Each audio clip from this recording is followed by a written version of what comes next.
लोहे की दुकान में अपने पिता के साथ काम कर रहे एक बालक ने अचानक ही अपने पिता से पूछा, पिताजी, इस दुनिया में मनुष्य की क्या कीमत होती है? उस बच्चे के पिता बच्चे से ऐसा गंभीर सवाल सुनकर हैरान रह गए।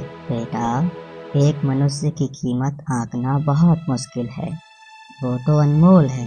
क्या सभी उतना ही कीमती और महत्वपूर्ण है? हाँ बेटे, बालक कुछ समझा नहीं। उसने फिर से सवाल किया, तो फिर इस दुनिया में कोई गरीब तो कोई अमीर क्यों है? किसी की इज्जत कम तो किसी की ज्यादा क्यों होती है?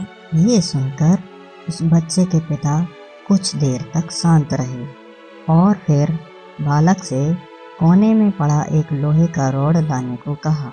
रॉड लाते ही उसके पिता ने पूछा, अब तुम बताओ, इसकी क्या कीमत होगी? 200 रुपए। बहुत अच्छे। अब ये बताओ, अगर मैं इसकी बहुत छोटी छोटी कील बना दूं तो इसकी कीमत क्या होगी? बालक कुछ देर सोचकर बोला, तब तो ये और महंगा बिकेगा, लगभग 1000 रुपए का। अगर मैं इस लोहे से घड़ी के बहुत सारे स्प्रिंग बना दूं तो?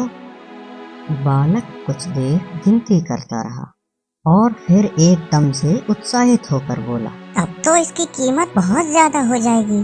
फिर उसके पिताजी उसे समझाते हुए बोले, ठीक इसी तरह मनुष्य की कीमत इसमें नहीं है कि अभी वो क्या है, बल्कि इसमें है कि वो अपने आप को क्या बना सकता है। बालक अपने पिता की बात समझ चुका था।